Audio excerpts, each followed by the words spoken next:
The Assembly will hear an address by His Excellency Narendra Modi, Prime Minister of the Republic of India.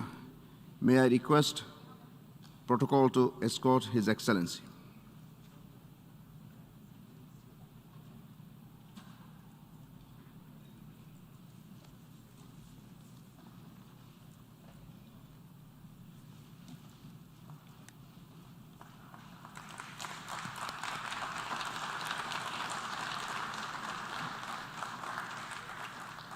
I have great pleasure in welcoming His Excellency Narendra Modi, Prime Minister of the Republic of India. I invite him to address the General Assembly. Namaskar, साथियों. Good morning, friends.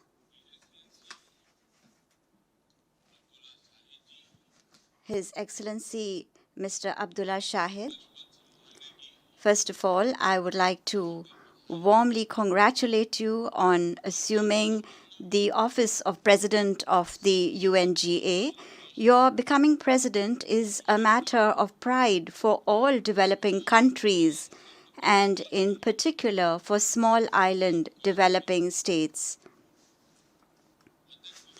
Mr. President, for the last 1.5 years, the world has been grappling with the worst pandemic it has seen in 100 years. I pay tribute to all those who have lost their lives in the deadly corona pandemic, and I express my condolences to their families. Mr. President, I represent a country that is proud to be known as the mother of democracy. We have had a great tradition of democracy that goes back thousands of years. On 15th of August this year, India entered the 75th year of its independence.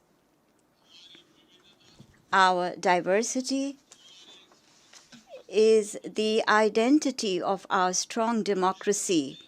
It is a country that has dozens of languages, hundreds of dialects, different lifestyles and cuisines. This is the best example of a vibrant democracy. The strength of our democracy is demonstrated by the fact that a little boy who at one time used to help his father at his tea stall at the railway station is today addressing the United Nations General Assembly for the 4th time as Prime Minister of India.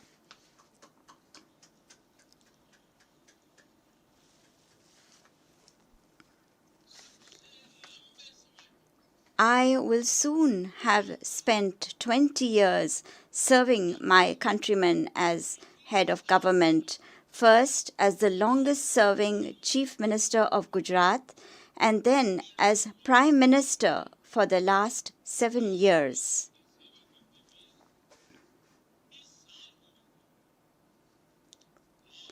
And I am saying this to you from my own experience. Yes, democracy can deliver. Yes, democracy has delivered. Mr. President, today is the birth anniversary of Pandit Deen Dayal Upadhyay, the proponent of Ekatma Manav Darshan. Ekatma Manav Darshan means integral humanism, or the development journey undertaken together, the expansion from the self to the universe. Expansion of the self, moving from the individual to society, to the nation and to entire humanity. And this philosophy is dedicated to Antyodaya. The modern day definition of Antyodaya is where no one is left behind. It is with this principle in mind that India today is moving forward on the path of integrated, equitable development. Our priority is that development should be all-inclusive, all-pervasive, universal, and one that nurtures all. During the last 7 years, India has brought over 430 million people who were previously unbanked into the banking system. Today, over 360 million people who earlier could not even imagine this was possible now have insurance coverage as security. By giving over 500 million people the facility of free treatment in hospitals, India has given them access to quality health services. By building 30 million proper homes, India has made homeless families homeowners. Mr. President, polluted water is a very big problem, not just for India, but for the entire world, and in particular for poor and developing countries.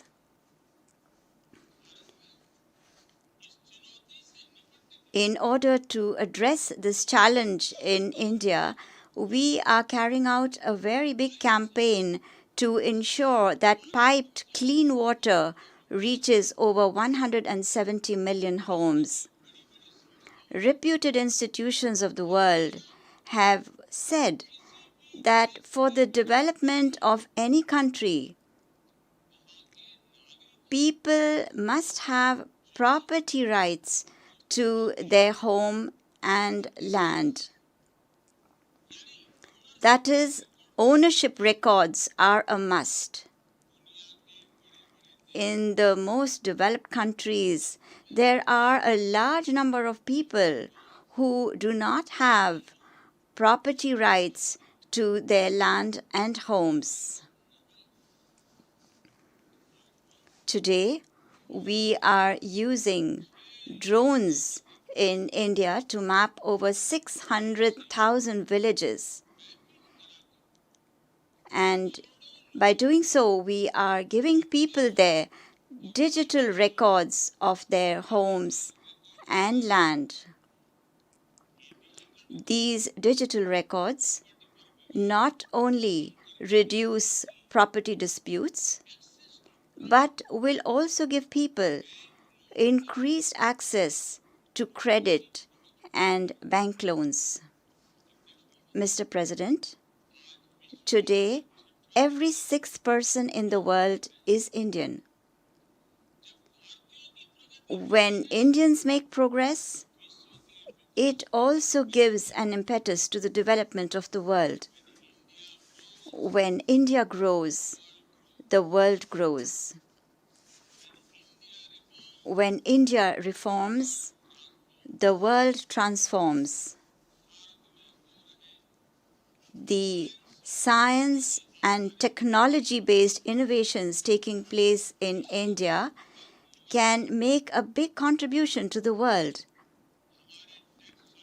The scalability of our tech solutions and their cost-effectiveness are both unparalleled. Over 3.5 billion transactions are taking place every month in India through our Unified Payment Interface, UPI. India's vaccine delivery platform, CoWIN, offers digital support to register the administration of millions of vaccine doses in a single day. Mr. President, the India that puts into practice the principle of Seva Parmo Dharma, which means service is the highest religion, is today putting all efforts into vaccine development and manufacturing despite its limited resources. I would like to inform the UNGA that India has developed the world's first DNA vaccine. And this vaccine can be administered to anyone above the age of 12. Another vaccine, an mRNA vaccine, is in the final stages of development. Indian scientists are also working on the development of a nasal vaccine for the coronavirus. Deeply conscious of its responsibility towards mankind, India has resumed the process of providing vaccines to those who need it in the world.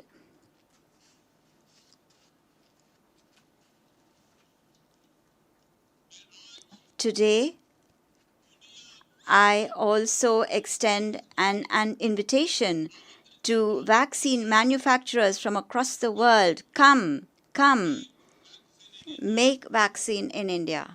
अध्यक्ष महोदय, Mr. President, all of us are well aware how important technology is in the lives of people today. However, in this ever-changing world, it is equally important to ensure technology with democratic values.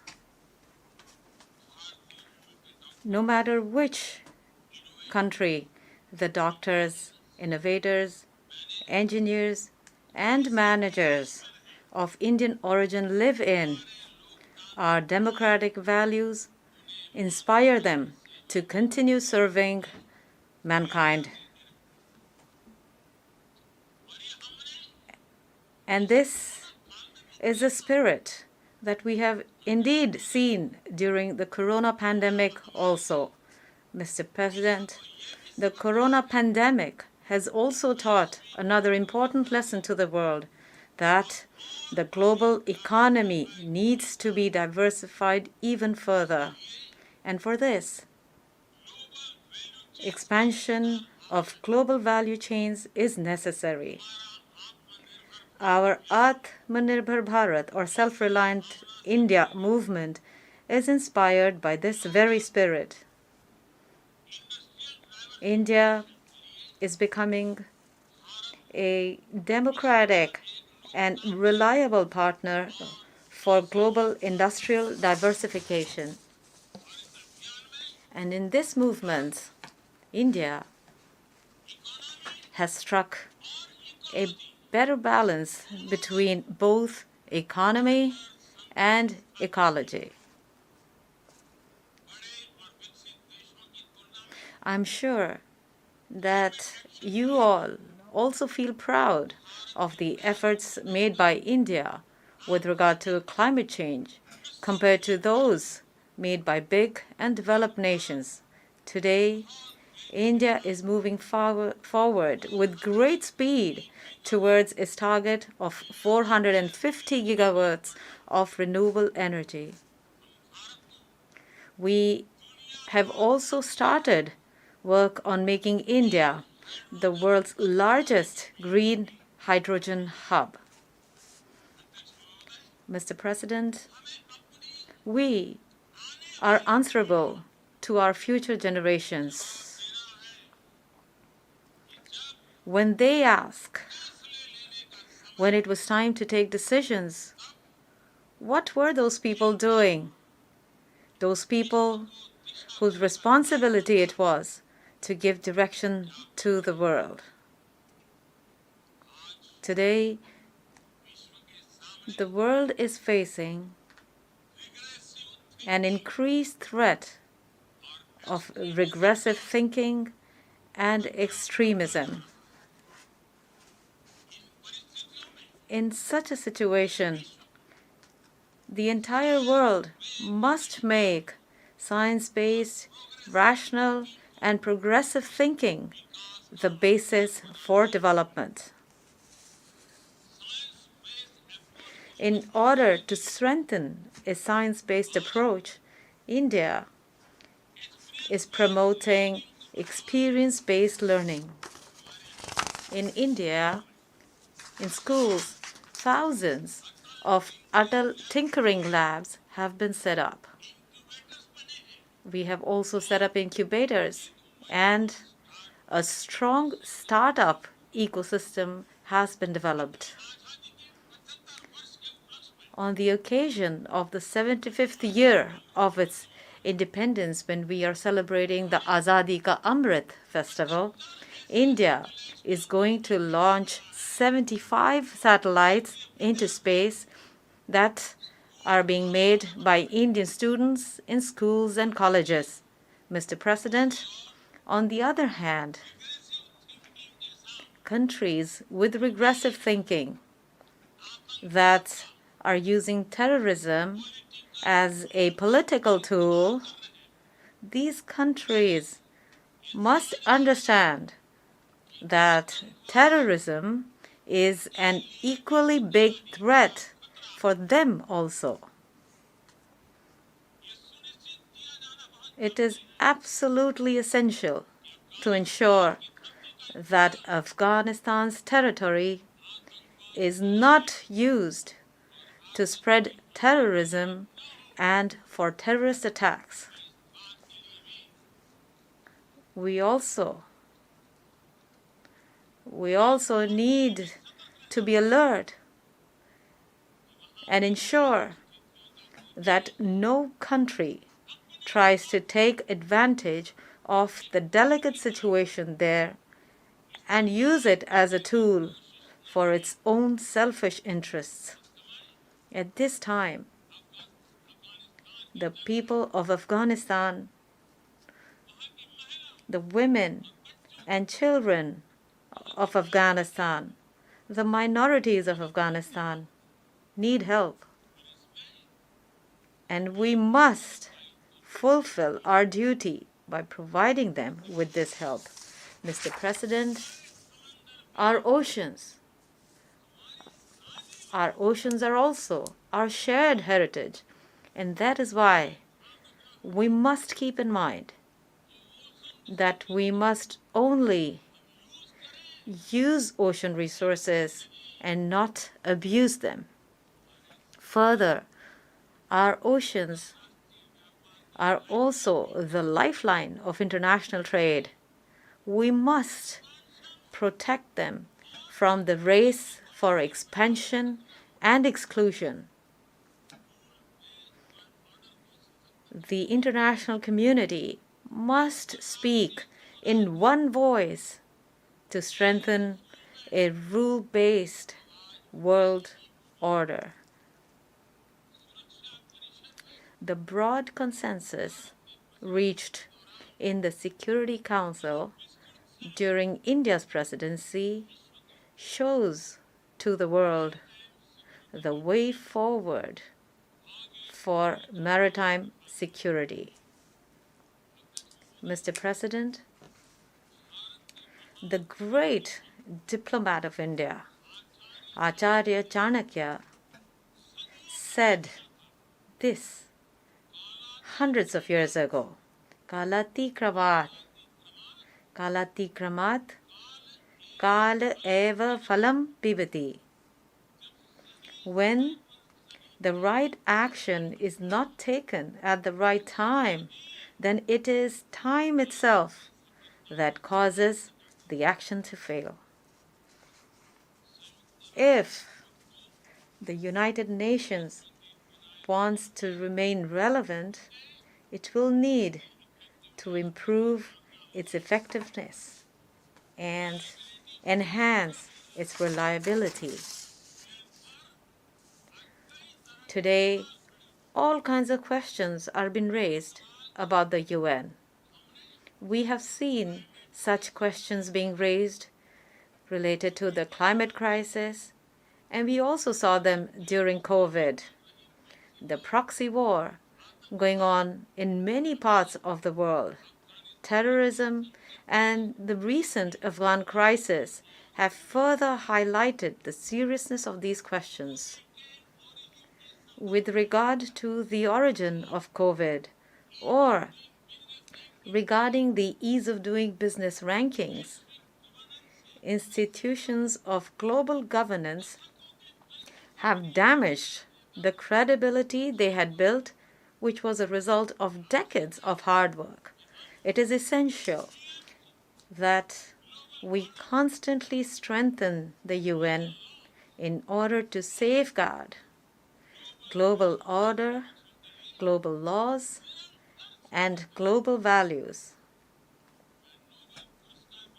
I would like to end my address with the words of the Nobel laureate Gurudev Rabindranath Tagore. Shubho kormopothe, Shubho kormopothe, Dhoro nirbhayogan, Shob durbol, Shonyosh hok abushan, which means boldly proceed on your path of good deeds. May you overcome all weaknesses and doubts. In the context of the current times, this message is as relevant to every responsible nation as it is to the United Nations. I'm confident that our efforts will enhance peace and harmony in the world and will make the world healthy, safe, and prosperous. With these good wishes, I thank you all. Namaskar.